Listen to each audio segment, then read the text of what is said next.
Welcome to Civil War Digital Digest. I'm Will. We're back again with Matt Borders, co-author of the Faces of Union Soldiers at Fredericksburg, his third outing in the series. We know there's a fourth coming, so I know you're busy, Matt, between that and your day job. Thanks for spending some time with us. It's my pleasure, Will. Thank you for having me. Great. Well, and as we get going, I've got to say thank you to another group of people, and that is the CWDD Coffee Grinders. There are patrons over on Patreon. They give a little bit of money each month that allows us to continue doing what we're doing here with the expenses and allows us to set aside the first 15% of that, and we give it quarterly to preservation. They pick out where we vote and then vote on it, and that money goes there. So two great things that the Coffee Grinders are doing. Love to have you take a look at it. So Matt, we've talked a couple of times in this book series of videos already. Everybody probably knows we're going to meet another soldier from the Union at Fredericksburg. Who are we meeting today? Private Davis Ritter of the 126th Pennsylvania Infantry, a 9-month regiment. All right, well, let's go ahead and stay there because we've had good luck. Let's start global and work our way down. Talk to me about the 126th. You say a 9-month regiment. What's that mean? That means their entire term of service is 9 months. That's all they have to get through, is 9 months of service, and they can go home. So what's happened is that a series of Pennsylvania regiments were raised in late summer of 1862, in part due to the emergency of the Army of Northern Virginia keeps winning, both there after the 7 days and, of course, in the Northern Virginia campaign with Second Bull Run. Now the threat of a Confederate incursion into the north across the Potomac is very, very real. And so we're going to have a whole batch of these 9-month regiments raised by the state of Pennsylvania to help deal with the problem. And the 126th is one of those. Matt, these guys are greenhorns when it comes to combat, but they've marched a bunch. Talk to me about their experience at the Battle of Fredericksburg, sort of at a regimental or a theater level. Sure. That's really what's particularly tragic about the story of the 126th Pennsylvania, Will, and its comrades, because Humphrey's division is made up of regiments that have not seen action yet. There's one regiment in particular that has had a skirmish, but it spent most of its service in the defenses of Washington. All the rest are these 9-month regiments. They're going into their first real fight at Fredericksburg, and they're going to be one of the very last attacks on Marye's Heights. So they're going right into the teeth of the Confederate defense, and the Confederates absolutely know they're coming. Well, they're going to go into the teeth of the Confederates, and since they're the last ones going in, what are they going over? They are going over the remains of all the attacks that have gone before them. The Second Corps has smashed its head against the defenses of Marye's Heights and the infamous stone wall there. The elements of the Ninth Corps have gone in. The Fifth Corps have gone in.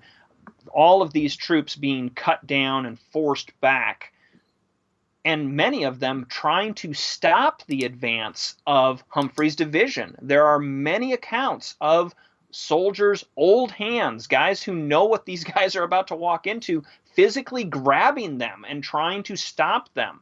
And these new, inexperienced troops having to shake off these veterans and push forward. And the after-action reports of the 126th PA and its comrades talk about this, how it disrupts the line, how they have to almost fight their way through these veterans who are trying to save their lives in many cases.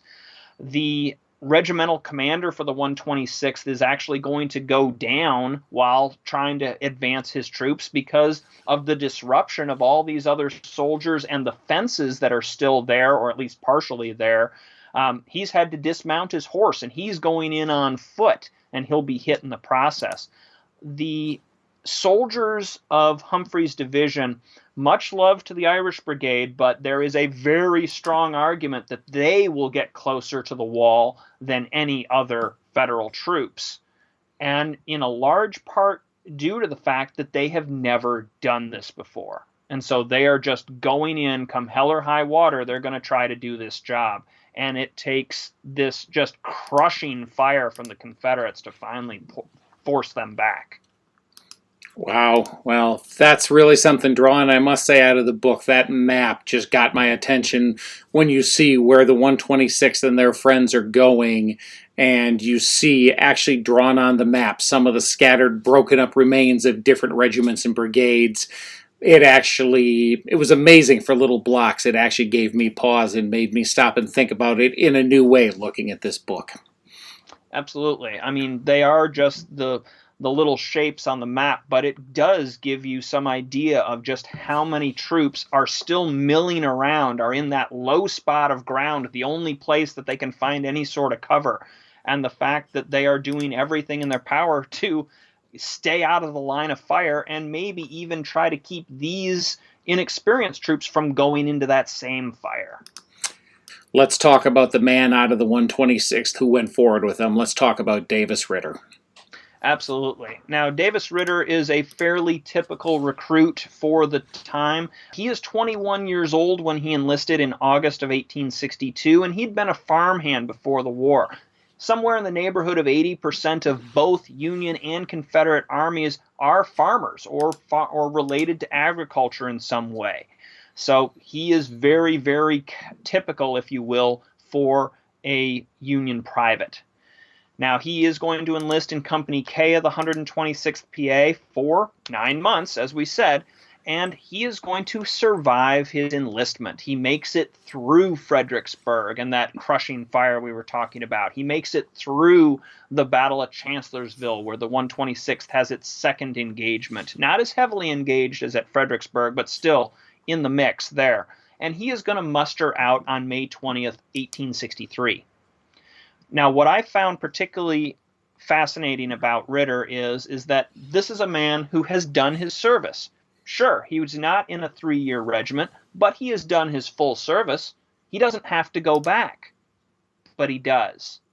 He is actually going to return to the Army on Christmas Eve, 1863. December 24th, 1863, he will enlist with the 2nd Pennsylvania Heavy Artillery and would serve with the 2nd PA Heavy Artillery for the remainder of the war. Now, they are going to be in the defenses of Washington until the spring of 1864, when many, many, many of those heavy artillery regiments, these guys who have been trained to use the big guns of the forts as well as musketry, are pulled out of those fortifications to reinforce the terrible casualties that are being sustained in the Army of the Potomac during the Overland Campaign. And so he is going to be sent down to Virginia. The first engagement, they actually arrive as the Battle of Cold Harbor is going on. This regiment has 2,000 troops in it. Wow. Heavy artillery regiments are huge. They're basically demi-brigades, if you will. And because it is so big, it is broken into several different battalions. I believe 3 different battalions of about 4 to 5 companies each. So they're going to be spread out for a while. They are going to be involved in the fights that lead right up to the siege of Petersburg, and then are heavily involved in the fighting during the siege of Petersburg, continuously going up to the lines and stretching Robert E. Lee's Army in Northern Virginia, trying to find weak points all along those lines. And Ritter is going to be involved with this. In fact, in September of 1864, Ritter with 42 other volunteers are going to be detached from the 2nd Pennsylvania Heavy Artillery and are placed into the Horse Battery B and would remain with this mounted artillery unit until October of 1865. This Horse Battery B is going to go on the Appomattox campaign. And Davis Ritter, of all people, will be at the Battle of Appomattox Courthouse and is quite likely involved with some of the very last firing. They claim the last shot, but everybody claims the last shot.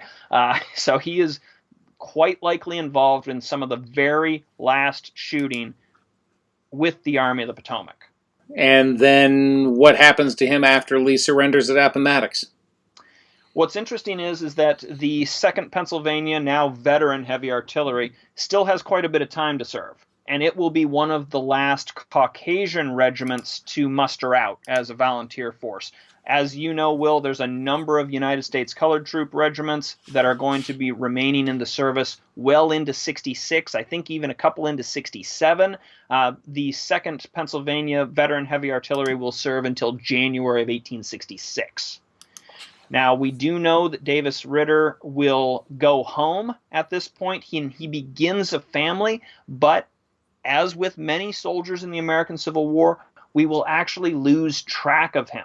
We do know that he survives till at least 1879 because he applies for a pension at that time.